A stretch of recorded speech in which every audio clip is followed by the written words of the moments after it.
Ever.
Milchi, talk to me.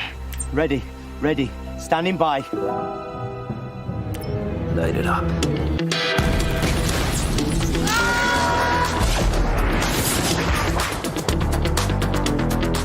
Captain Cassian Andor, Rebel Intelligence. There's spies everywhere. Cassian Andor. I need all the heroes I can get. You son of a bitch! I'm in! They're so fat and satisfied. 10 men feel like 100. I've been in this fight since I was 6 years old. A 6-year-old boy. Hang on!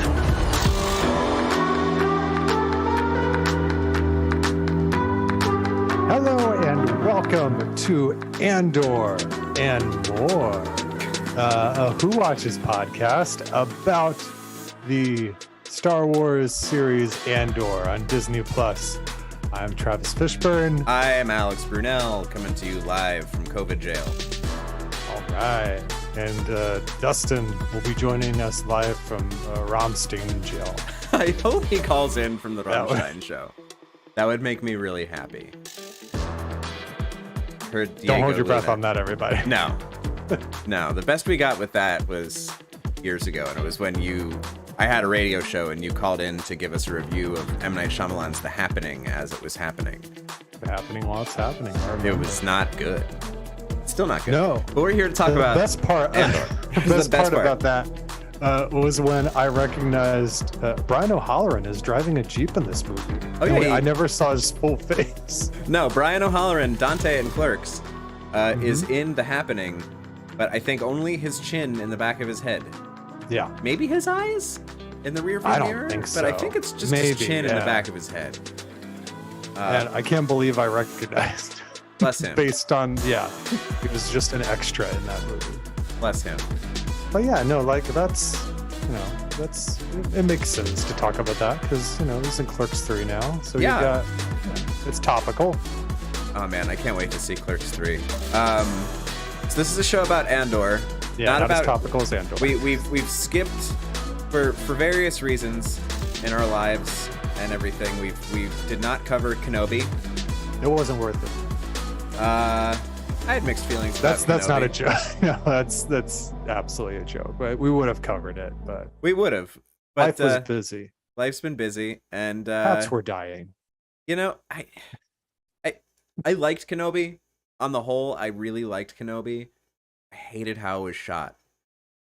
And I didn't like how Boba Fett was shot either. Apologies to Dave Klein. I didn't love Boba Fett. I'm really into how Andor looks cinematographically. Absolutely. I really like the cinematography in Andor. Yeah, no, I completely agree. We can, since we didn't cover it, we can give like brief thoughts on Kenobi, and that's my biggest gripe with it is also how it looks. Really? I should have been excited to see like shots of Darth Vader and a Star Destroyer, or Darth Vader sitting in some kind of a throne in his castle, his lava castle. But like all of those shots, I'm like, looking. And Andor, I don't feel that way at all. No. There was one shot in Kenobi that I loved, which was it was when they were on the bridge of the Star Destroyer, and it's like a 90-degree wraparound shot. It starts in profile on Vader, I think, and then wraps around back, or maybe it starts on the back and then wraps around profile. But it puts the perspective on the hyperspace, like the perspective of the hyperspace turns with the camera, which we've never seen in Star Wars before. And I just thought that looked really cool, because for however many times we've seen hyperspace in Star Wars, we've never seen the camera move within the hyperspace space. And I really liked that shot. And I thought Ewan was great. I liked Ravan. No, the Riva. Moses. Somebody. She was great. Moses Ingram. Yeah, Moses Ingram. She was fantastic. Would love to see her come back. But it's Andor. Joel Edgerton and his prosthetics looked great. Yes, great. The flashback scenes I thought were great. I wish that Andor had been allowed to happen before certain other shows, and that these certain other shows had been able to learn from Andor. And I want to, like, speaking specifically to like Kenobi incorporated flashbacks into the narrative way better than Book of Boba Fett did. My thoughts on the way that Book of Boba Fett incorporated flashbacks into the story is well documented. I think it was done very badly. But Andor and the way it incorporated the flashbacks into the first 3 episodes felt so lyrical. It felt so natural to the story unfolding. And Andor is also an amazing case study in like not an amazing case. What am I trying to say? It's not falling into the trap that Boba Fett and Obi-Wan had set out for them just by their mere existence, which is that they are stories that are filling holes. Like, we know what happens before these stories, we know what happens after these stories. There is no wiggle room for a different character outcome, because we know what the character outcomes are for these people in a lot of cases within the way those 2 stories were told. And this, we know, I mean, we do know Diego Luna goes boom boom in 5 years, saving the Rebel Alliance. We know that happens. Now, here's the thing. What if the Andor that we see go boom boom in Rogue One is a clone? So then we could see him die twice. Okay, great. And then we can get more stories told on top of stories that take place within the OT timeline with Andor clones. I wouldn't put that past them at this point. That's the and more in Andor. I see. I did not That know. would have should have been and more Andor.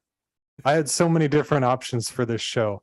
I wanted to call it Andor and / or. That would have been good, because then we could talk about She-Hulk within the context of an Andor show if we wanted to. We don't need to. That show it's fine. It has its moments. I don't know why it is, but it has its moments. I'm watching it every week. Yeah, I mean, I really hope that at the end of one of these episodes, we see Diego Luna twerking. I mean, it's actually one gripe I have is I don't love the music in like almost any of these new Star Wars shows. Yeah. Too much too much of the just the drummy drums and the, I don't know. I the musicality of these shows is not there for me. But that's okay. I'm a cranky old man. Yeah. So Travis, what are your thoughts on Andor so far? First 3 episodes. They got dropped all at the same time because obviously if they dropped the first episode, no one would continue watching the show. And that's coming from someone who really liked the first episode and then waited like 2 more days to watch the other 2 episodes. But I could easily see how if they had just put out episode 1 by itself, it would have a hard time maintaining an audience week to week. Yeah, they've been doing that more and more because Kenobi had 2 episodes drop at once. Sure. Which is interesting because I think, they didn't have to worry about that specific concern of people not tuning in the next week with that show. Right. I mean, people are going to watch Kenobi people are just going to watch the Obi-Wan Kenobi show. Yeah, but no, I really love it. And for some reason, I was way more hyped going into this series than I was even Kenobi. And that's ironic because Obi-Wan Kenobi, I mean, you see, like, he's my favorite Star Wars character. So I should have been way more excited about my favorite character show and not the one that, we were just introduced to 6 years ago. But it was just like the whole approach, the whole, like you said, the way the show looks.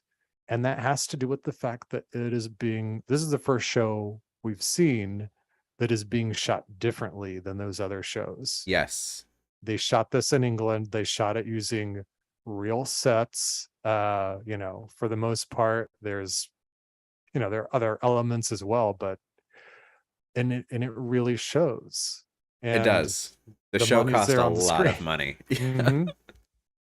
Show cost a lot of money. I'm thankful for it because great. I'm really into the show so far. I'm really digging the cast. I'm like I said, I'm really digging the way the story is unfolding. I think the choice to not include Canary subtitles is interesting. I don't think we strictly need them, but it does feel like a very Mel Gibson-y kind of a move. Oh, did Apocalypto have subtitles? It must have, right? Apocalypto did have subtitles. And ultimately Passion did as well, right? It did. Passion did as well. But he didn't want to put it out with subtitles, if I recall. He wanted to put it out really? without subtitles, if I recall correctly. That wouldn't have made any sense. I mean, people would have Well, you still know what like the people story know is. the story, but like you can follow the Passion of the Christ. that's weird. I'm trying to imagine that. But I really like how the story is unfolding. I really like the production design of the show. I like this weird droid, the be somebody. Yeah. Oh, Like I love him too. The little holler guy. B2EMO. He's being too emo. B2 emo. Yeah. Okay. Hey, you're being too emo. He's right from the get-go. I liked just the way he was presented. He's presented a lot like Wally was when he's introduced in the movie, because he's like rolling around and he's got like these mounds of scrap on either like side of him. Yeah, he's like one of the first thing is that the first time you meet him, he's actually just rolling through a junkyard and it looks exactly like Wally. That's exactly what it looks like. So it's a mix between Wally and I would say Hal from 2001. Yeah, it was just the big red eye. The single eye and the fact that he actually does speak and uses like this monotone voice. Yeah. I love that Cassian asks him to lie and he's like, all right, I got enough energy, I can do that. He's like, all right, tell people you didn't see me and you don't know where I am. And he's like, that's 2 lies. I am going to need to recharge some more. And I love the idea that a droid for whatever reason, like to bypass everything, it would require a lot more power to sufficiently tell a lie. I really think that's funny too. Another thing I really like about this show, aside from just the blanket doesn't take place on Tatooine, is it is really opening up the Star Wars universe on the live action side of things.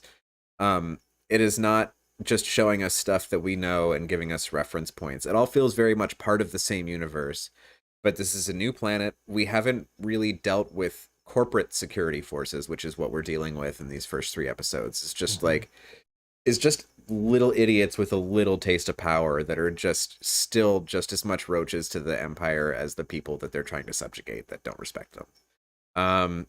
Very easy and clear analogies to current world issues being made with this little jerk ass security force. I hate this guy so much. It's funny, like I think he is hateable, but he's also, I don't know, like there's something about him that's like, this guy really wants to do his job well, and he's not, I don't think there's anything about him that seems like amoral or anything. He's not like what's your take on that? Well, I think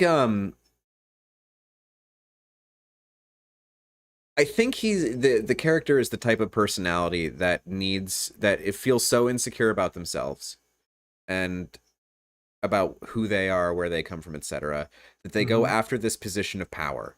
And the position of power he has attained is not even really a position of power. He is just he's an officer in a corporate security team that just like hangs out on their corporate planet and just patrols the streets and doesn't really do anything else. And it's this like like I can this is I'm not basing this on any real thing. I'm not saying this is a thing that happens. I don't have any experience in this arena, but it like similar to like a guy who gets rejected from the police academy that then just joins like a private security team, becomes a security guard somewhere. They have all the brain things that make them want to pursue the power, but they're not good enough to actually get the real position of power. So they accept this other position and try to take everything out within that position.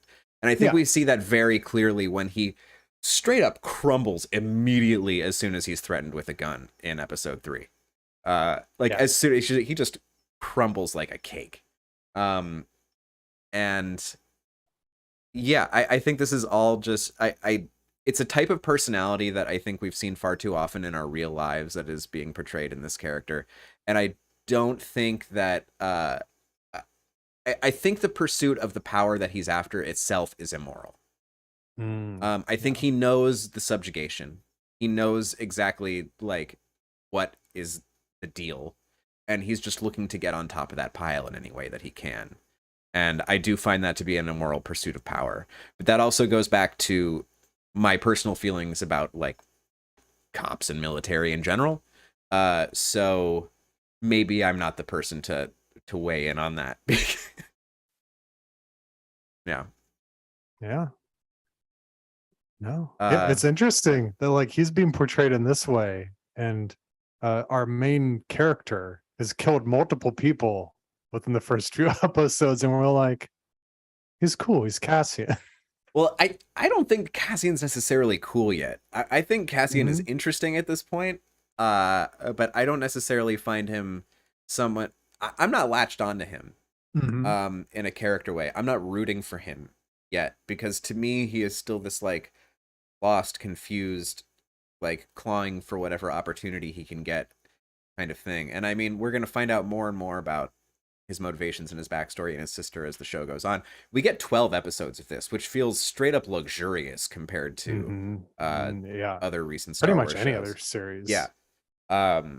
So I'm psyched for the story to be able to take place over that kind of a period of storytelling time. And it's guaranteed like 24 total. We're getting another. Oh, do we get another season of this? Yeah. Well, you know, It's- we're getting a Rogue Squadron movie as well. So like, who knows, right?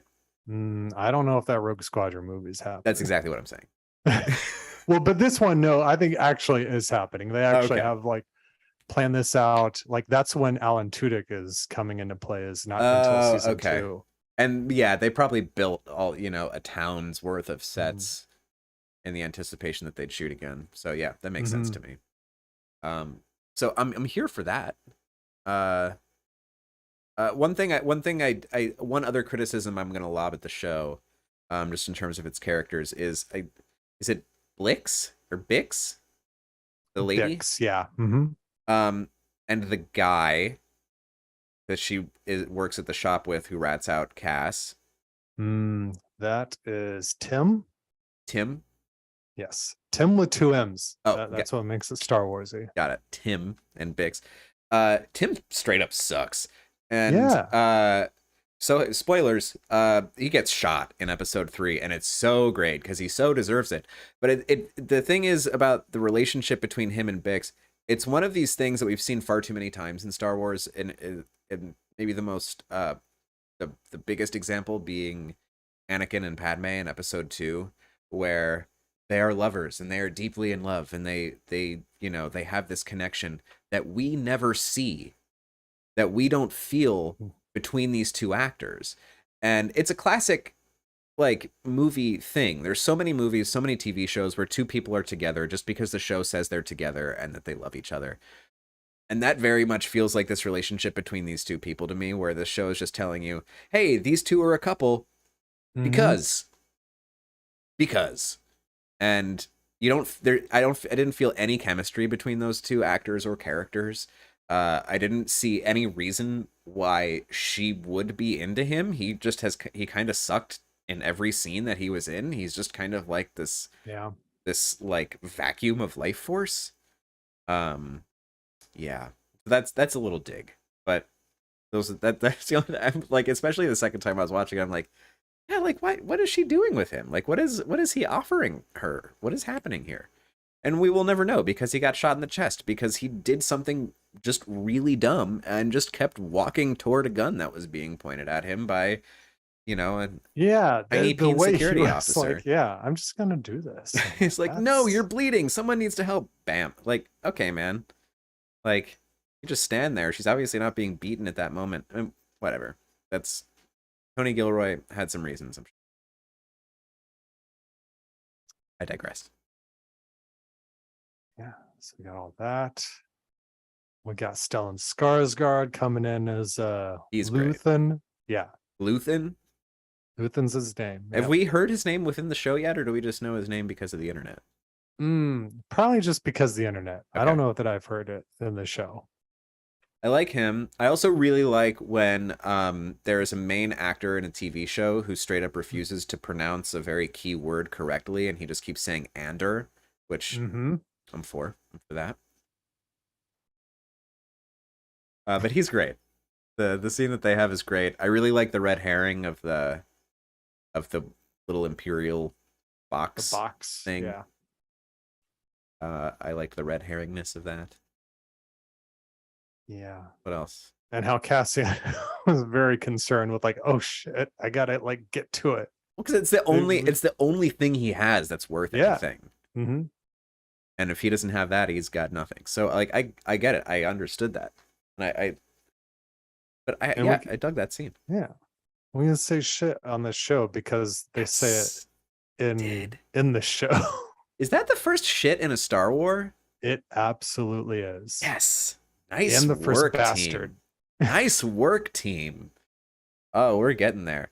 And I also think that this show gave us the most the strongest implication of sex in Star Wars ever. It absolutely did. Yeah, it canonized sex. Like we saw a part of her leg, and we could notice that she was wearing panties. Scandalous. Well, and Cassian at the beginning of the first episode, he visits a brothel. That's true. That's true. And I can't wait until they incorporate that brothel into Galaxy's Edge. Yeah. Yeah, that'll be a great place to visit when you're down in Florida. And all the cast members will have to wear big permed flat top hairstyles, which were great. I loved the hair of the prostitutes in that scene. Yeah. What else? I like ritualistic anvil guy. Who just very fun. Has hammers and ritualistically uses the hammers on the big clanging anvil to start and end the day. Yeah, they're big into percussion on this planet. Yeah, because then they just clang stuff when it's they're like communicating that like there's trouble brewing. That seemed very coordinated in a way that I don't know. You know, it worked for the show. I liked it a lot. And I was trying to figure out if like when that started happening, it seemed like, oh, I'm going to go and like start clanging on this particular piece of metal like all over the place. And I'm like, are these intended for this purpose? Are all these like metal pieces here for them to do that with? Or are they just like... It certainly seemed like they were set up to do this kind of thing.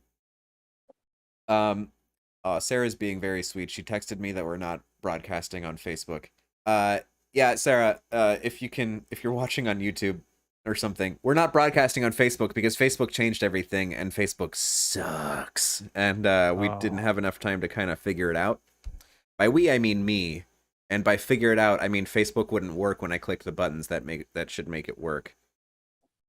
I'm texting your wife back right now. Okay, I did as well. So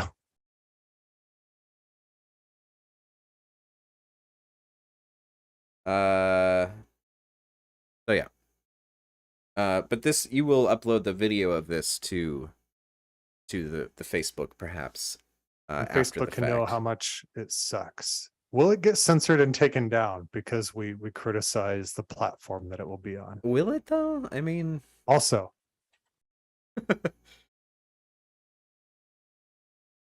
We'll see if this does anything. Oh, the tiny gun. Yeah. And you said it. Wow. They flag that, don't they? Yeah. They don't like it. I mean, I agree that they. Yeah. But I don't know if the content match looks for space guns or not. Yeah. No, I'm just testing out the algorithm. See how well the AI can determine what's what.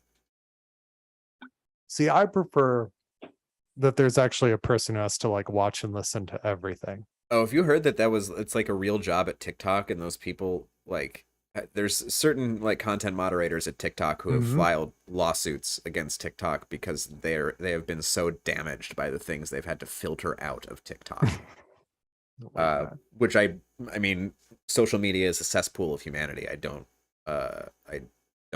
not believe them for a second. Yeah. Have you seen Kimmy? No. The Soderbergh, Zoe Kravitz Oh, movie. no, I have not. Mm-hmm. Is that what that's Kind of about? delves into that kind of stuff. A Yeah. cesspool. Mm-hmm. Well, no, it's not. It's not social, but it is. It delves into like a person who has to fix things that like your smart speaker doesn't get right, Oh, interesting. and through that discovers other things happening as well. Ah, It's yes. really good.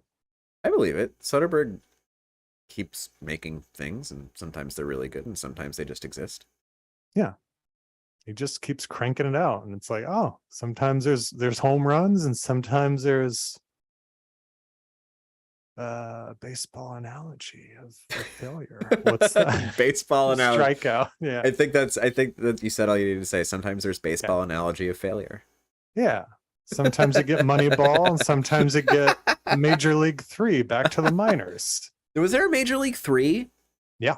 Oh, That was theatrical no. too. Oh no. Oh yeah. Was it in the 90s?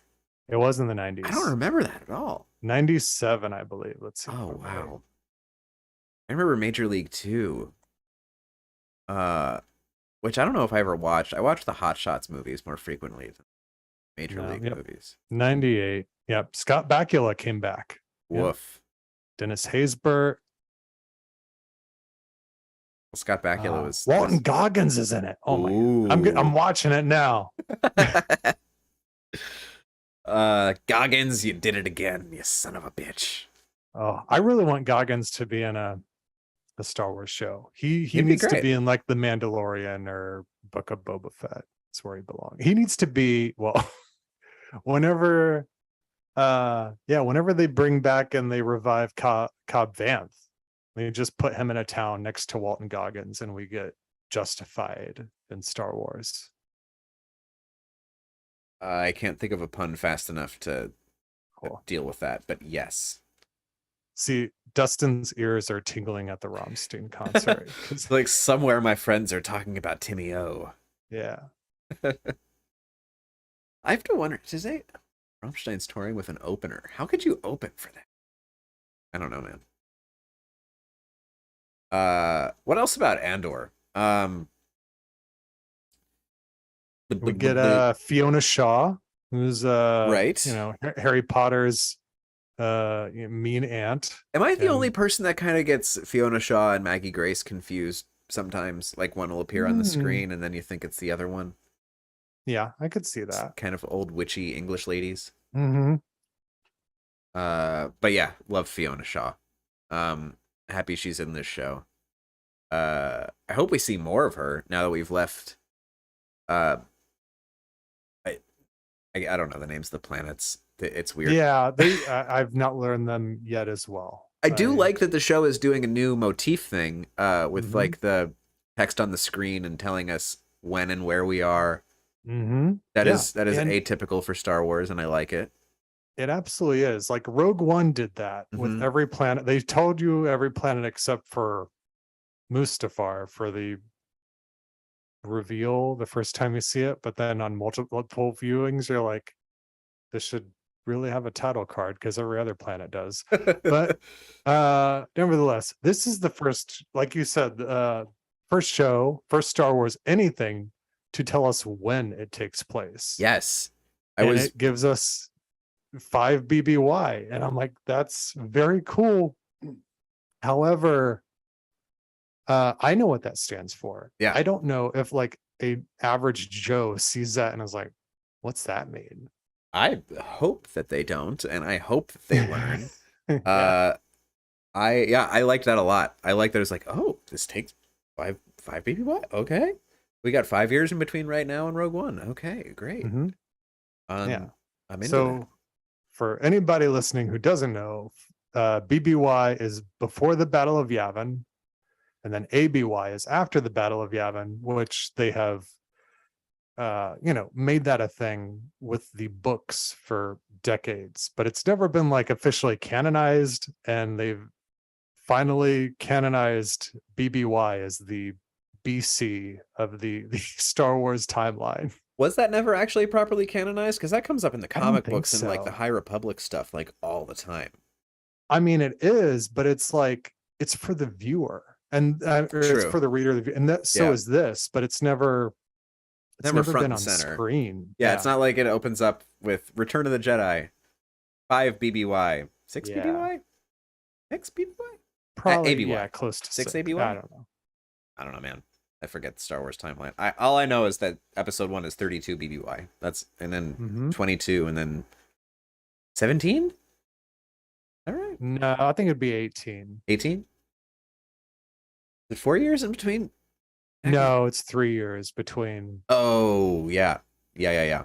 I know okay, so I can figure this 19 out based BBY. on that. Yeah, 10 years between 1 and 2, and then 3 years between 2 and 3. Then should be 18, but I don't know. Whatever, look it up. Wikipedia. StarWars.fandom.com. Or Wikipedia.com if you can spell Wookiee correctly. Mm-hmm. Which just feels like a troll more and more to put 2 E's in Wookiee. Or to spell Kashyyyk or Shriwook correctly. Guess the correct amount of Y's. Just guess. Just add more, and as soon as you feel like it's too many, it's probably right. Maybe delete 1 when you think it's like way too many, and then it's probably correct.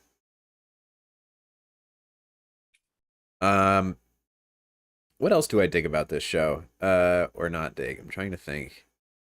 The cinematography is great. I haven't looked. I can do it right now. I have a computer. I noticed the guy who shot it is in like all the guilds, all the big. Is like ASC, BSC, and another SC that I didn't recognize, and I was very surprised that there was such a storied cinematographer on board that I was like completely unfamiliar with by name. So many clicks. So the first 3 episodes were shot by Adriano Goldman, also known for The Crown. He shoots The Crown. And August Osage County he shot. A classic. And interesting. I mean, there's not a huge resume. Interesting that he's so prized. Anyway, but doing great work. I read that it was shot on the Alexa Mini LF, camera I love, and Sony Venice, which is a camera that's very good, but I love less. Kenobi shot the Venice, and the combination of camera and lenses on Kenobi, and the color grade, I did not think worked for the show. It looked grainy, but it didn't look. It looked video noisy. It didn't look any kind of authentic. It just looked kind of gross to me. Except the scenes except like the flashback scenes with Anakin, which I thought looked beautiful. Yeah. And the visual effects shots I thought looked really good. Like when they showed, and that's a different department, obviously, but like when they showed the Star Destroyer, like in Kenobi, like chasing down the smaller ship, I'm like, whoa! It looks like they've got a miniature right there. Yeah, it looks like one of the miniatures from the 80s. Totally. No, there was some really great effects work done in Kenobi, and like I'm not trying to trash Kenobi. It just kind of bummed me out that it felt like a little bit should be their highest profile. Yeah. It should have the same feel of production value as this show. Yes. Especially for like the most revered character in the saga. It's such a get to get Ewan McGregor back to do that again.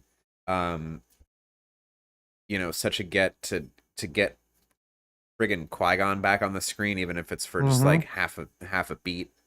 to get Hayden to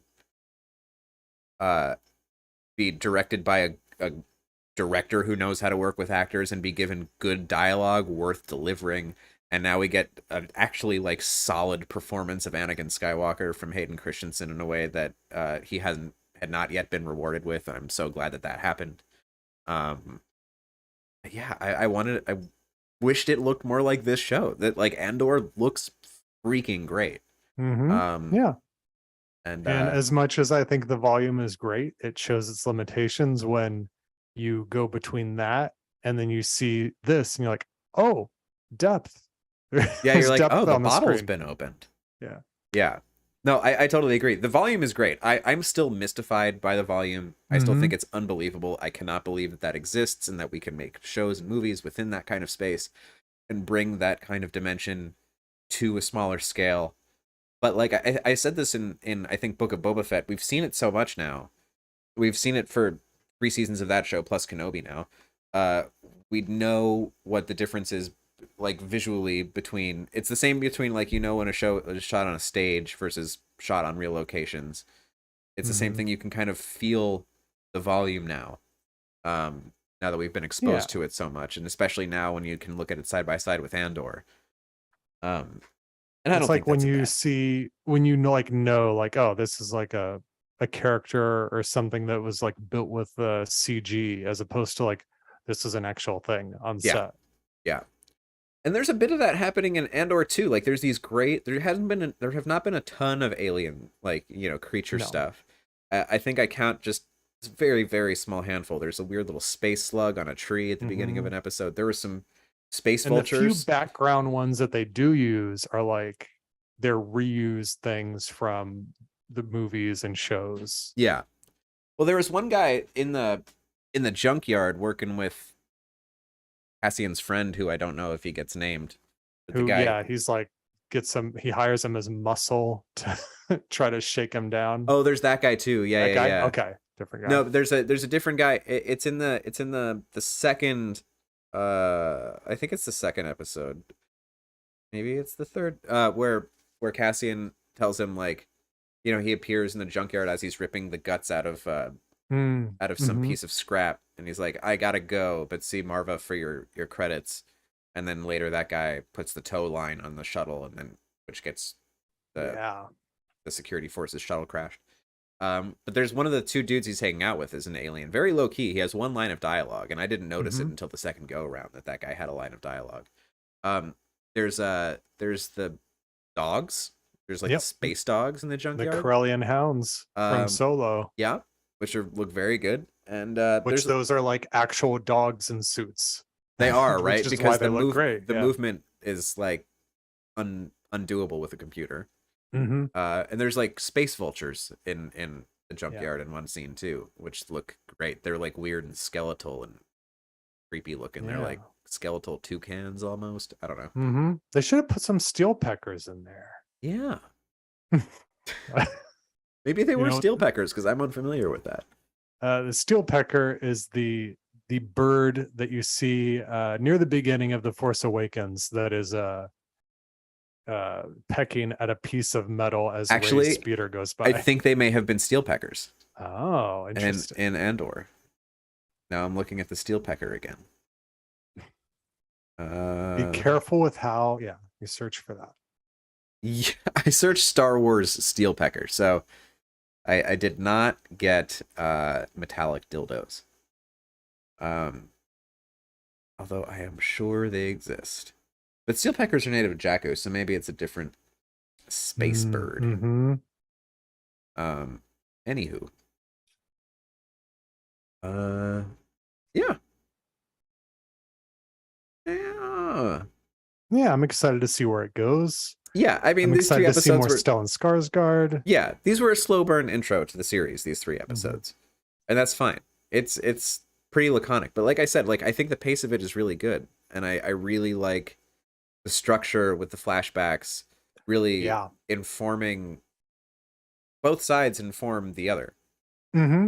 Yeah, it's very cool, especially the end of the 3rd episode where you're getting the flashbacks, you're cutting to that, and it's being cut in a way that if you like, it took me a second for one of them to realize, oh, this is a flashback, Right. and not realize like this is happening real time, because it's shot in such a way that kind of mirrors like, when George was doing Return of the Jedi, and he wanted to like do a whole bunch of like sequences that were like being edited together and like keep building upon each other, and Mhm. it feels like that, but like with the past and the present like mirroring each other. Totally. And even as that episode is going along, like when young Cass is in that ship and kind of flipping out and destroying everything in that control room, there's a moment where he smashes something and then it cuts to this massive side of a ship just like falling over, as if when he hit that wall 19 years ago or whenever it was, it smashes down. Like in the cut, it feels like that's what the transition feels like. It feels like he hits the thing, and then it cuts back to present day, and this massive wall of a ship crashes off of it as it's being scrapped.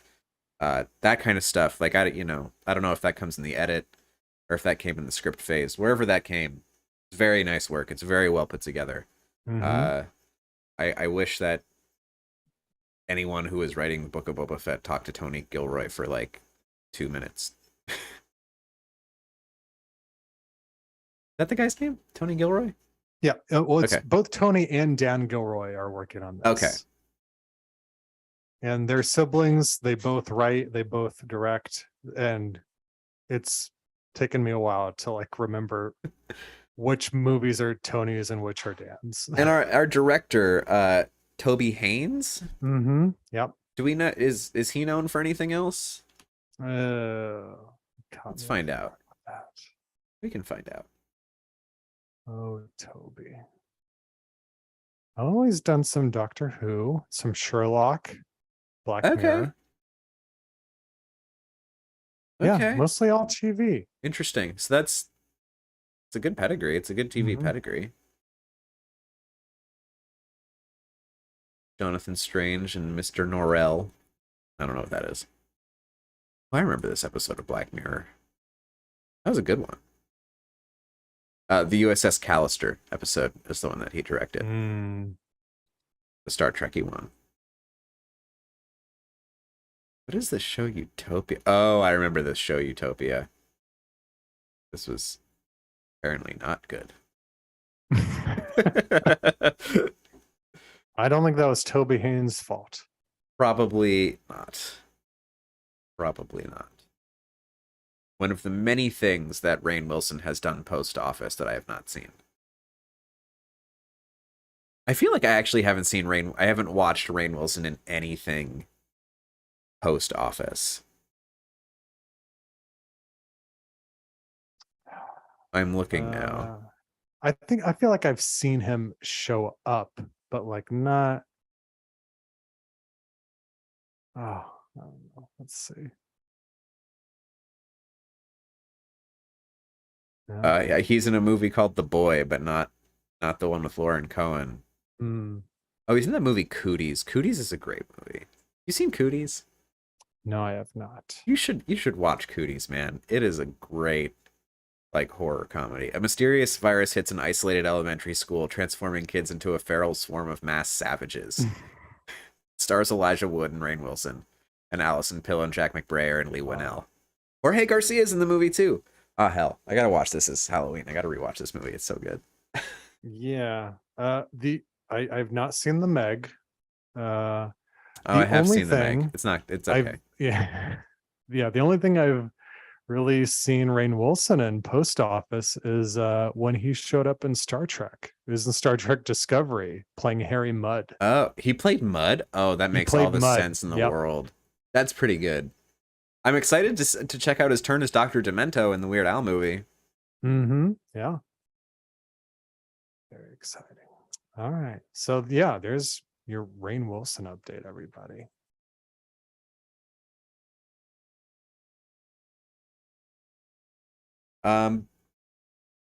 What else we got? I mean, I don't know if I have more things to say about Andor. We don't have notes in front of us. No, the only other thing I want to talk about is our other security guy, the large Scottish gentleman. Oh yeah, the only other guy who agrees with Yeah. the captain of the Tiny Peens. Yeah. Yeah. Um, his bravado, because he feels all the things that the other guy wants to feel. Mm-hmm. You know. He's got like a lot of pride. Yeah. And the guy, you know, they're like, oh, very arousing speech, sir. What a dip. I don't know. I kind of like him. I like Kinda watching him. both of the guys. I just want to not punch like that other dude I'm not in his rooting beady for little him, eyes but, so like, hard. No, I I know, enjoy but watching them. he's just like, yeah. I just characters that are anti-person. You know what I Mhm. mean? People that put themselves in that position, people that choose to try to get themselves into that kind of position, I find to be anti-person. Yeah. You know, and that's kind of my black and white view of the world, is pro-person and anti-person. I would say pro-human and anti-human because that's how I talk about it in real world terms. We're talking about Star Wars, so I can't just say he's pro-human, anti Aquilish, Rodian. Yeah. anti-Bith. He's racist That'd against be real Biths. sad. That would be real sad. You know that you can get there's a Bith Black series now. Is there really? In which here's the thing is you buy one Bith and you get everything with it. You can choose what instrument it gets. And that way you buy one and like you can buy 4 of them and then you've got the complete set. You don't have to like go out and search for each one. That is exactly the way that the original Kenner Bith Cantina Band action figures that were Star Wars Insider exclusive were. It was one Nice. toy that came with 4 instruments or something. Mhm. Yeah. And then you could buy 5 of them if you wanted to. Then you get a bunch of extra instruments, but then you have the whole set of Figrin Dan and the modal nodes. Recently, I did buy 5 of them. Nice. These are 5 of the Kenner guys. Upsettingly, that was inspired by buying this other 6th one at Celebration. When we went to Celebration, they had them for kind of cheap, so I bought them. But there's one of the Kenner Cantina Band guys, still in his original plastic with the Choking Hazard logo. So this is really the prelude of the Black Series. You know, here's the little packet of instruments. That's awesome. You know, it's. Do you want one of these? I have a 6th one now.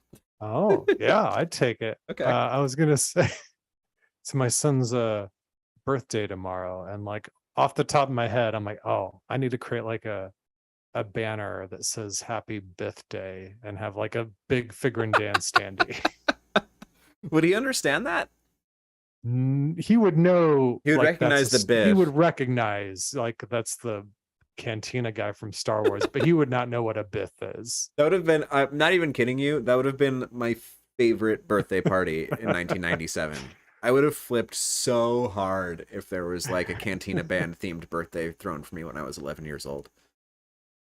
I was like all you about send out them. all the invitations and it says like it's a birthday party and people are like, oh, there's a typo, you dropped the R. Like, no, that was on purpose.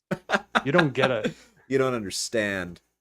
And I'd be like, and then my mom would have gotten somebody to dress up like one of those things, and I would have just been yelling, "Play Tears of Aquana," which is a reference to the story "We Don't Do Weddings: The Band's Tale" by Kathy Tyers from Tales from the Mos Eisley Cantina, which there's a great like fully produced audio version of from the time, like the mid-90s. I've heard that.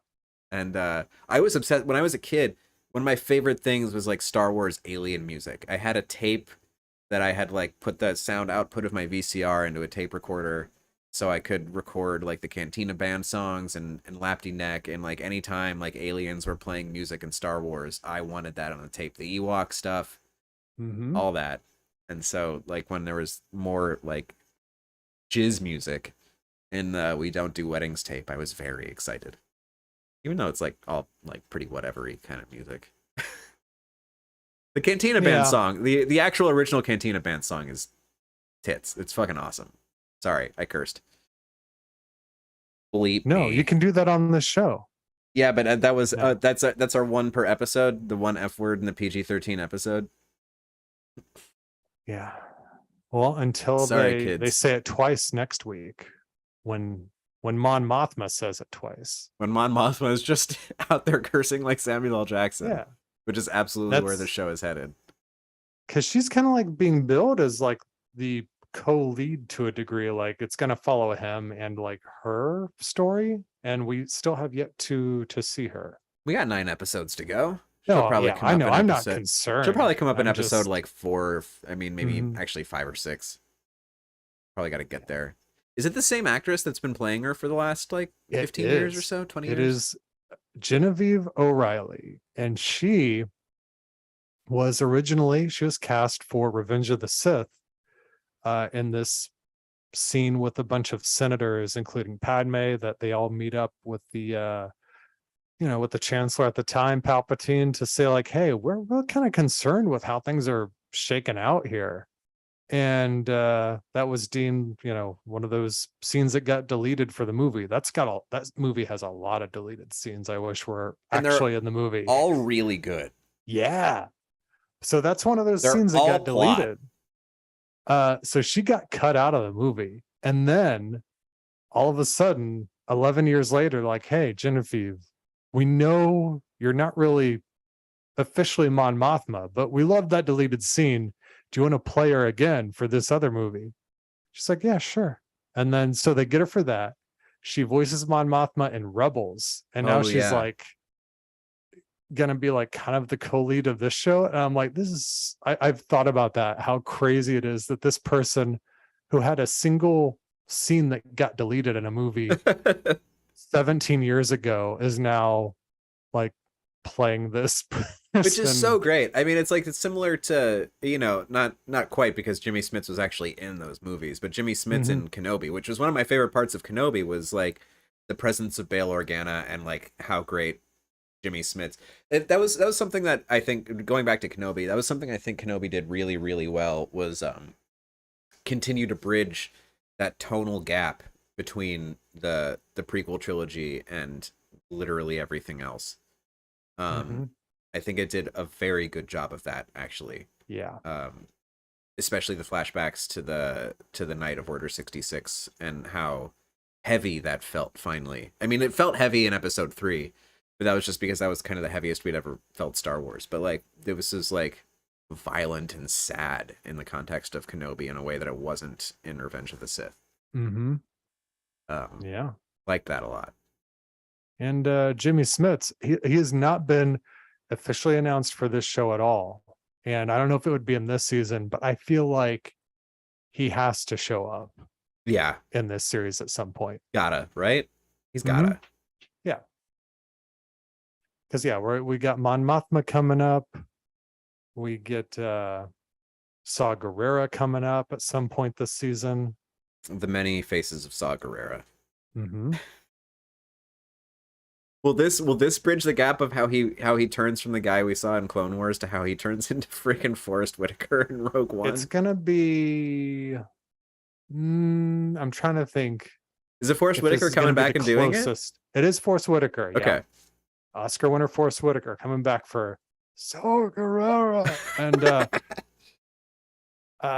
I'm just trying to think.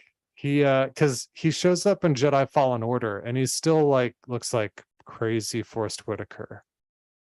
In what BBY does Fallen Order? And that's what I'm trying to place? think. I think it's that character is not. I have He's to seen look some that shit. up. Yeah. Um. But yeah, Saw Gerrera is not Sarah's favorite character. So when he shows up in that game, I was like playing it right next to her, and I said, "Oh, Sarah, look, it's your favorite guy. It's your guy." He's like on the windshield of an AT-AT, and he's like looking in like, "Hey," and she's like, "Oh God." I just installed that game on my PC. I have a new tiny PC that is wonderful, that is running this show right now, that I love, and I can take it wherever I want and then connect it to a dock at my television, and it has a giant video card attached to it, and I can play. I could play Cyberpunk in 4K with ray tracing on. So it's a good video card, guys. I spent the money and it's worth it. Cyberpunk's like not great, but it looks beautiful. But I am excited to play Jedi Fallen Order when I get to it. Yeah, Jedi Fallen Order is 14 BBY. So interesting. Which makes sense because the character is very young. Like it starts out when he's like a child, and the game itself is mostly him like as a teenager, like late teens, early 20s, I'd say. So all right. The Many Faces of Saw Gerrera. Yeah. Since we've kind of moved off of the Andor thing, because I don't know if we have that much more to say about it. Do you want to briefly talk about James Earl Jones retiring from Darth Vader? Have you read about this? I saw the headline.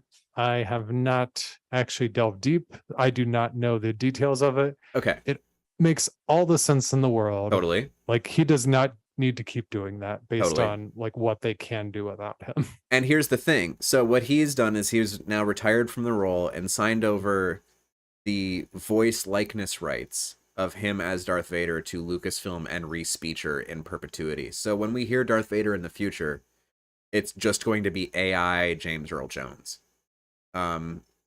Which is such a weird double-edged sword thing. I mean, on the one hand, I think it's great that we have the man who controls that performance give his blessing and say, yes, you may continue to do this as the years go on to maintain the continuity of the type of voice that Darth Vader has.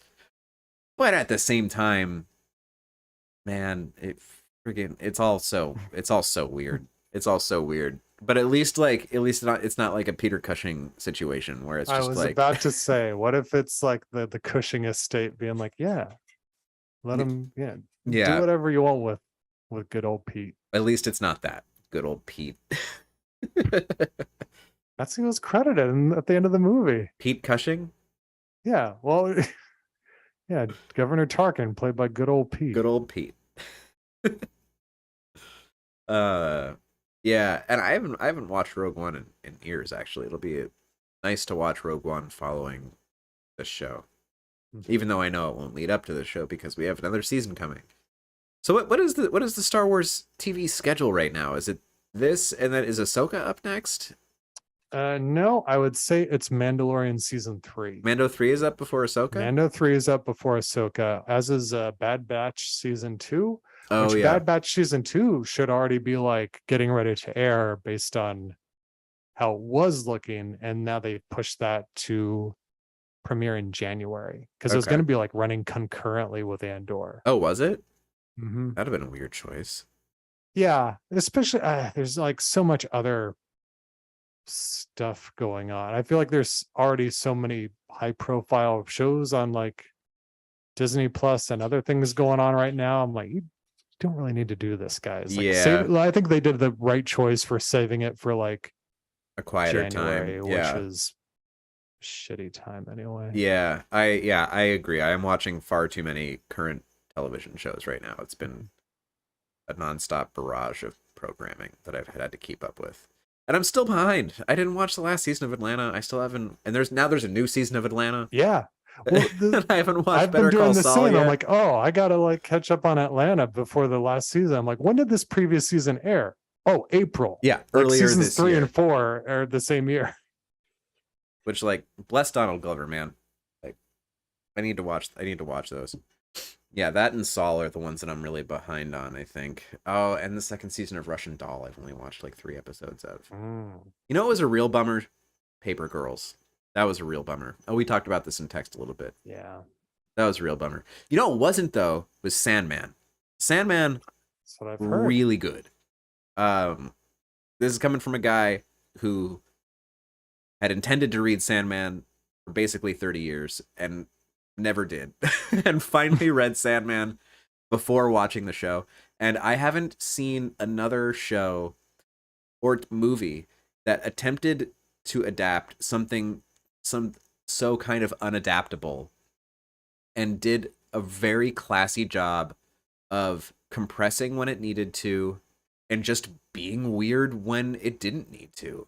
Like I saw a lot of criticisms online about like how are you expecting to introduce new characters in episode 7 of a 10 episode show, and we're supposed to care about these people now, and what about these people from earlier in the season? It's just like, hey man, that's what it was in the comic books. These guys were in like the first 5 issues, then they were gone, and then these other people came up, and then they did some stuff, and then they were gone.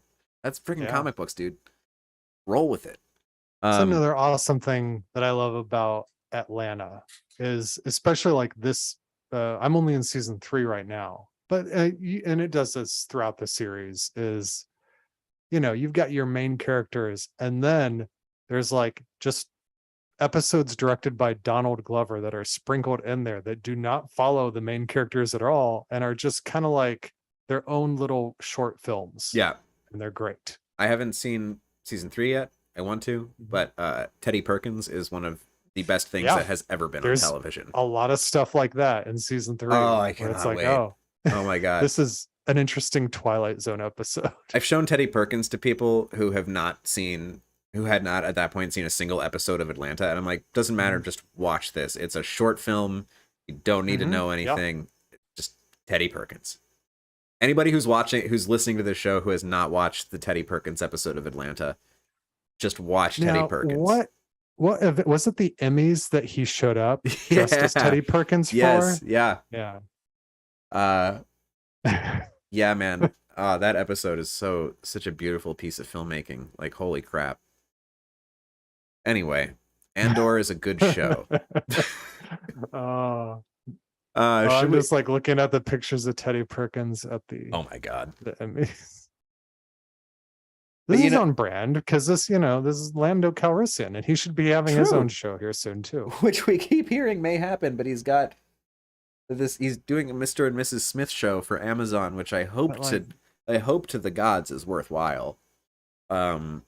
Just based on, I don't know, everything about him. Just give him the Lando show. Let him produce it like he does Atlanta. Just seriously, let him do whatever. Let him figure out what Lando should be. He can make fun, weird Lando stuff. Yes, just let it happen. Stop being so precious about Star Wars. Yeah. If you can make She-Hulk, you can let Donald Glover do whatever the hell he wants for a Lando show. Yeah, and I think like we can swing back around to this and then close out, because I think that's what Andor is doing. Is it's being less precious about like, oh, it's got to be all in this box. Totally. And I'm like, no, this is fun to, it doesn't have to have all the lightsabers and little winks of like, did you see that? There was a little training remote, huh? Right. Huh? And I'm like, I love it as much as the next guy. I screamed when we're watching. It's not here because it's at work. When the Camtono appeared on The Mandalorian, I'm like, oh my God. But you know what? I really love this whole, hey, let's not do all the fan servicey stuff. Yeah. Let's just tell a good story. Yeah, Andor is very box adjacent, which I am really liking. And obviously it's going to go more inside the box as it becomes about, the start of the rebellion and all these things. But I really like that we're not immediately inundated with ways to connect to things that we're already familiar with. We're just, we know we're in the same universe. We hear about the Empire. That's like really, that's it. That's the only connection to Star Wars we really have, other than just like the very clear design language going on, which I think is really beautifully executed in the show. There's like weird chat about people who are like wanting it to like set up and tie into like stuff that can happen in The Mandalorian. I'm like, why? Stop it. It doesn't need to be like that. You just let it be its own thing. Yeah. We got that. We have Book of Boba Fett. We have Ahsoka coming out. We have like 3 shows already that are actually the same show. Have a different show. Yeah. Good job, guys. Let's keep doing this. And I hope that this does well enough critically and commercially that they decide they can do more of that kind of thing. Yeah. That's what the and more is in this show and in Andor. And we are looking forward to more of it. And so, Alex, for the next 2 weeks, you will not be with us. I will not be with us. I'm going to be health permitting, I'll be in Salem, Massachusetts for a weekend, and then like New York City for a week. Angela's never been to New York City. We're very excited to go. Yeah, I heard you're going to be like burning witches at the stake. Yes, that is the plan. We are going to seek out the witches of 2022 and destroy them. Nice. But you'll be back next week with Dustin. Mm-hmm. Yeah. Right? Yeah. Yeah. Yes. Next week for sure. Following week, we'll see. Stay tuned. It's gonna happen one way or another. Mm-hmm. So yeah. Don't find me on the internet. Yeah. I was gonna say, where can people find you? But like, don't, because you're gonna be gone. Don't. And But one thing I'm gonna keep saying this. There's gonna be a show coming out on Apple TV Plus at the beginning of November called Shrinking, starring Jason Segel and Harrison Ford, which I really Who's want that? everyone to watch. It's just some guy. young up and comer. Just some guy. Watch that show so we get to make a second season. It was awesome to make, and I want to do it again. Come on, keep me working, humans. That's all. Shrinking. November 4th. Oh, Apple TV. do it. Yeah. I've stopped my Apple TV Plus subscription, but I will be renewing it in November for said show. And Please do. everybody here should do it for that. Yeah. There's more than just Ted Lasso on Everyone- Apple TV, people. I know everybody has like more than one credit card and more than one email address. Just sign up for the next free trial you can with Apple TV and do that and watch the show, cancel it. Yeah. But like give it Or- the numbers. Do that. Go out, buy a new Apple product, go buy the new iPhone, and then you get a year for free. It's a great deal. Ugh. Alex, I'm doing it to help you.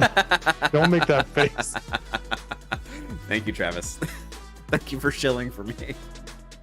Do you have work elsewhere on the internet that you want to plug, or should we just plug the show? Or No, yeah, I don't really have anything to plug now. okay, So, I mean, you can find me at Travis Fishburne. Find me not competing in the Schmodown anymore. RIP. And so yeah. Until next week, everybody. Stay fat and satisfied. Fat and satisfied. Mhm.